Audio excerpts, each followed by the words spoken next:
name is Laura Walker. I'm a physician in emergency medicine here at Mayo Clinic. I also work in a hybrid leader position in the health system where I'm working on the integration efforts across the Midwest. The article that I'm talking about today is called Gender Distribution Among American Board of Medical Specialties Boards of Directors. And this article is looking at how women and men are represented on these boards of directors compared to the men and women who are working in the practice of the specialties. We also took some time to look at the trainees who are up and coming in the specialties and how the demographics will be changing over time. So the way that we got our information was using the AAMC and AMA information about demographics that they publish on an annual basis, and took that information and did an internet search looking at all of the boards of directors for the American Boards of Medical Specialties to identify who was serving on those boards and to get some idea using either photographic or biographical information to determine their gender. We took then that information, put it together and said, how does this line up? And kind of said if it's within one person of being balanced, then that was considered balanced. And what we found when we looked at these numbers was surprising. We went into it thinking perhaps that this would be similar to other aspects of leadership in medicine where you have disproportionate representation with an overrepresentation of men, generally speaking, in leadership in medicine.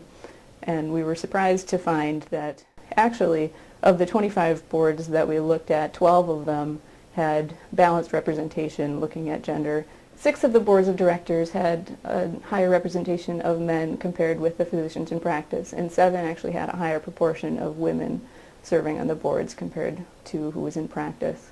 Looking forward to the future, there's kind of a wave of women coming in medicine, so we see increased enrollment of women in medical schools and increased proportion in almost all specialties of training of women, which is going to change the demographics a lot kind of as time passes and those trainees become practicing physicians.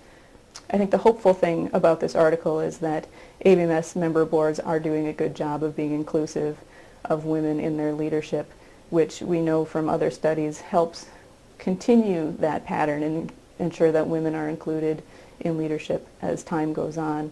And with more women coming into practice, it's important that we have that. It also gives the ABMS member boards an opportunity to serve as a role model that other areas of leadership in medicine can look to and say, how is this happening? How are they getting inclusion of women into this? There are a lot of things that we did not look at in this study, so we didn't look at race, ethnicity, sexual orientation, things like that, because the scope then becomes quite large. But I think that these are all areas for further exploration to see what kind of representation in other demographic areas is happening, and also, again, what are the ABMS member boards doing? How are they accomplishing this, and what can we learn from them? I think it's important to look at the representation of various subgroups within these member boards because it's a snapshot of the various professions, and so we don't know how working in a given specialty is different between the genders. We don't know what effect that has, but including as many perspectives as we can for people who are involved in the profession on these boards that are making big decisions and giving the credentialing and certifications to the physicians is important. We hope you found this presentation from the content of Mayo Clinic Proceedings valuable. Our journal's mission is to promote the best interests of patients by advancing the knowledge and professionalism of the physician community. If you are interested in more information about us, our homepage is www.mayoclinicproceedings.org. There you will find access information for our social media content, such as additional videos on our YouTube channel or journal updates on Facebook.